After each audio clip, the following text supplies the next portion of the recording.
Nej, det er jo en spændende og svær diskussion, ikke?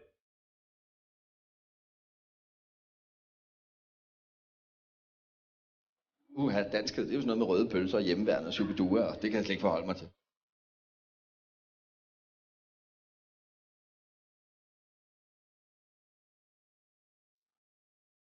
Jeg synes, det er en trist holdning.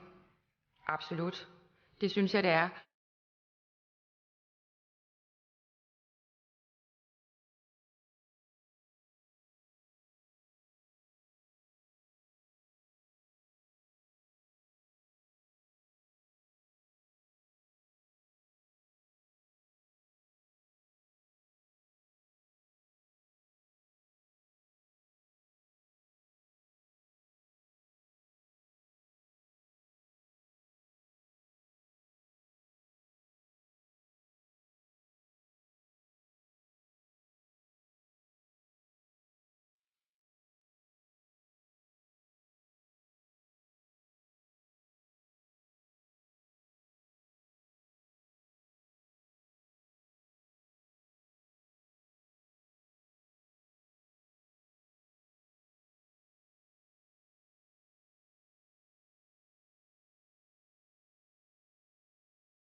Jeg synes, der er mange ting, der er danske. Altså landskabet og regnfulde sommer. Det du siger, det er dårligt vejr, det er dansk. Ja, det er lige før, ikke? Det er lige før, ikke? Jeg har aldrig set vejr som noget dansk. Jeg tror, det er sådan en international ting. Nej, vejr, det er kun dansk. Åbenbart.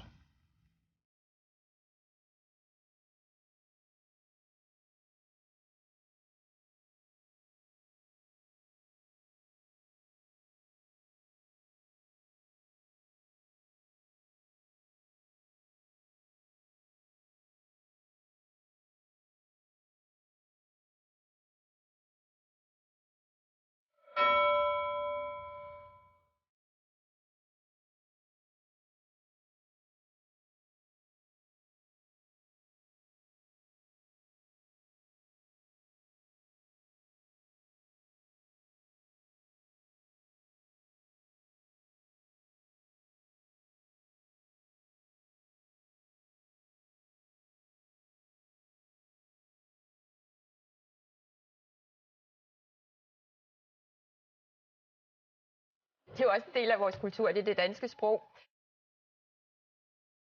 Ungr balgorva, kumbeltose, aft gorm, fadrusin.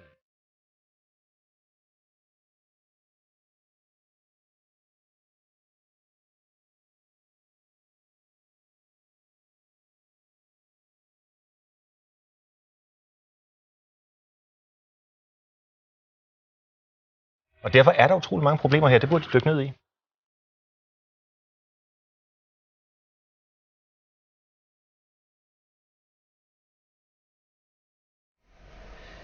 Disciplene, eller dem, der skal sprede kristendommen ud i verden, kommer jo også til Danmark, og de begynder jo så at gøre vikingerne til kristne. Det sker jo selvfølgelig ikke fra den ene dag til den anden dag, men det sker sådan stille og roligt og langsomt. Der kommer en kirke og nogle flere kirker. Og man kan jo sige, efter at vikingerne blev kristne, så gik det faktisk rent udsagt af helvede til for Danmarks fremtid.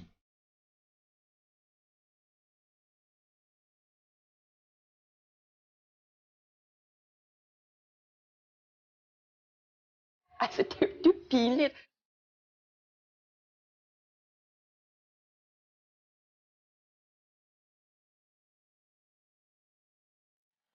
Det at være dansk, det eksisterer sådan set ikke rigtig mere, fordi dengang vi var rigtig danskere, det var jo dengang vi var vikinger.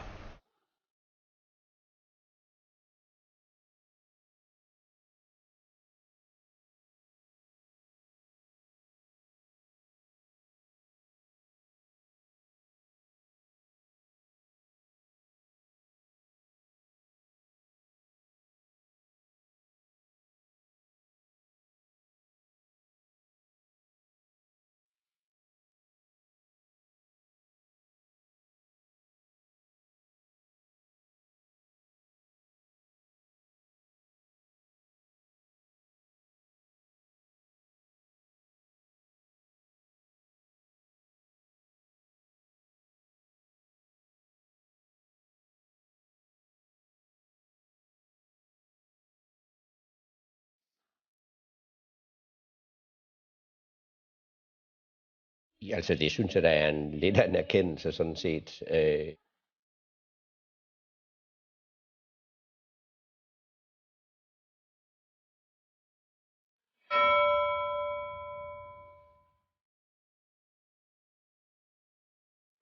Salmesang og så videre. Ej, salmesang, det lyder for åndssvagt.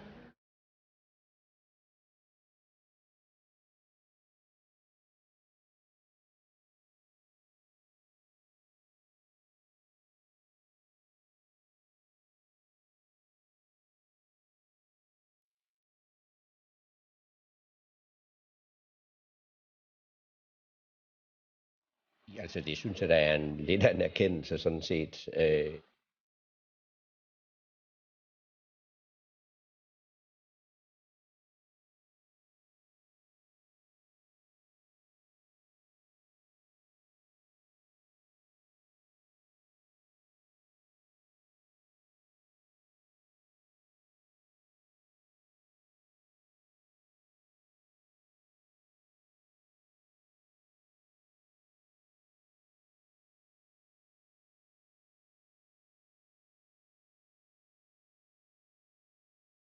Indimellem drog danskerne med pavens velsignelse på korstog i de fjerneste egne af Østersøen. Formålet var at kristne indbyggerne, men da det så sortest ud, dalede der pludselig et flag ned fra himlen. Flaget var rødt med et hvidt kors. Ifølge sagnet samledes danskerne om flaget og drev esterne på flugt. Som nævnt tidligere er det ikke altid sagnene har ret. Muligvis er flaget kommet til Danmark sammen med en ridderorden, der under Valdemar den Store slog sig ned i Danmark.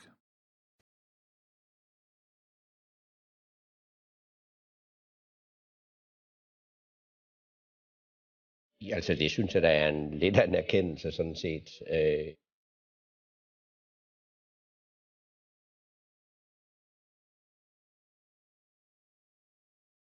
Det er jo totalt til grin.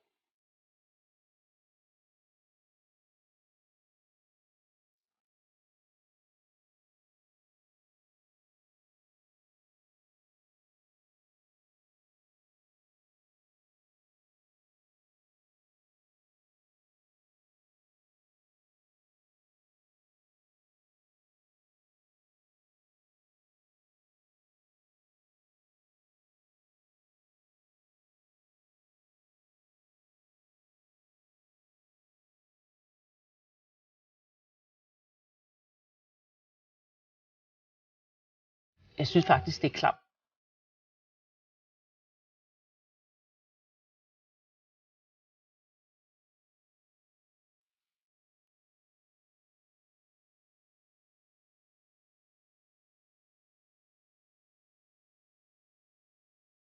Så man kan jo faktisk sige, at det at være kristen er meget udansk.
Vent nu lidt. Nu er klappen faldet ned.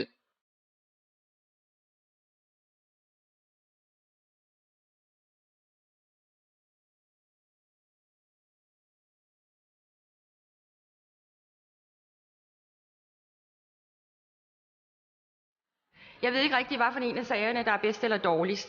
Ærligt talt.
Så, I står altså og har vores egen fest herinde. Men hvis vi lige skal tilbage til det seriøse.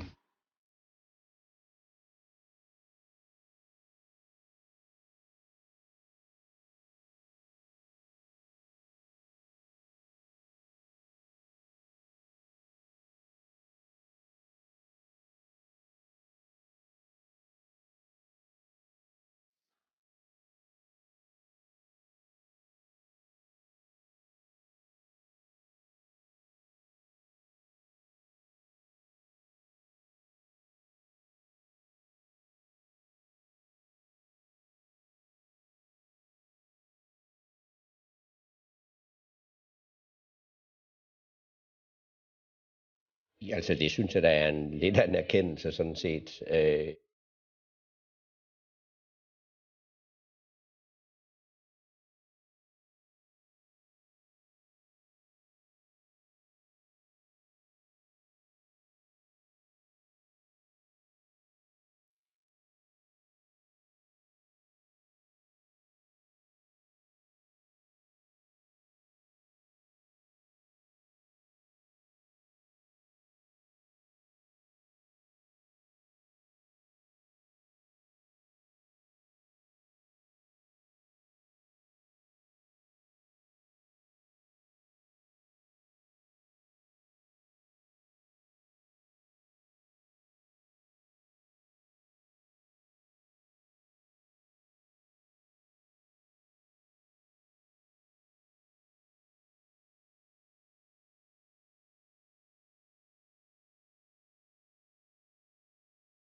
Altså det synes jeg, der er lidt af en erkendelse sådan set.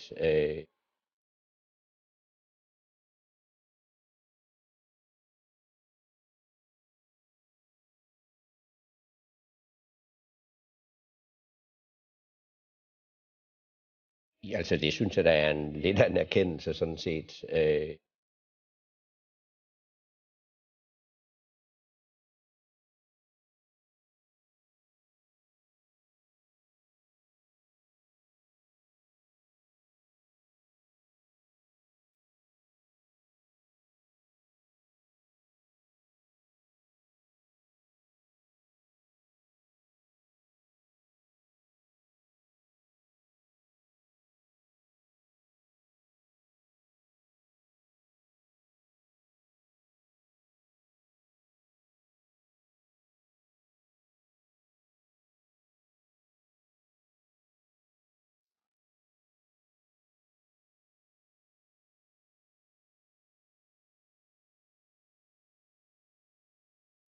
Det er så grimt.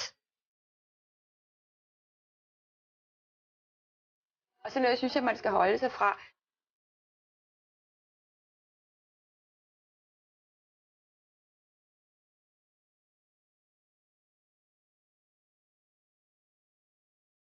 Kan redde os. Hvad er det, der er gået galt? Hvem har vi bliver angst, det må du undre. Den har du pustet lidt til, den der angst-ting. I stedet for at gå kærlighedens vej for helvede. Vi kan da ikke undvære folk udefra at komme. Hvad vil du gøre uden Niels Bohr? Hvad vil du gøre uden Tuborg? Alt hele lortet er skabt af immigranter, altså.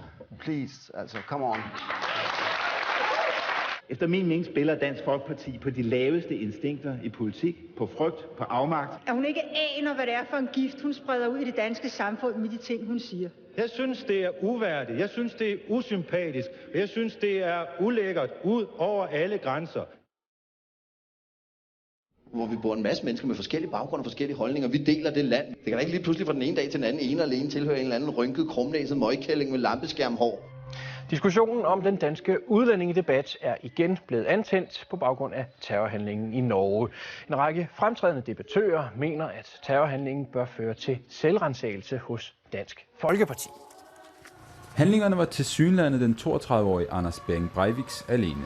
Men spørgsmålet er, om nogle politikers holdninger og den til tider hårde tone i den offentlige debat bidrager til, at ekstremister benytter sig af vold og terror. Det er tidligere udenrigsminister Uffe Ellemann-Jensen ikke tvivl om. Han udtaler til Politikken i dag, at den hårde tone bærer en del af ansvaret for Breiviks angreb på Arbejderpartiet i Norge. Man siger ting i udlændingedebatten i dag, som man ikke kunne drømme om for 10-20 år siden. Det er klart, at det er med til at skabe nogle tragedier som i Norge. Det er jeg ikke i tvivl om. Og andet sted i avisen lyder det, at Dansk Folkepartis Søren Krag bærer en del af ansvaret. Filminstruktør og forfatter Christian Brød Thomsen skriver, at Krarup i sine ytringer ved at associere til modstandsbevægelsen under 2. verdenskrig og ved at bruge udtryk som borgerkrig har været med til at gøde jorden for Breivik.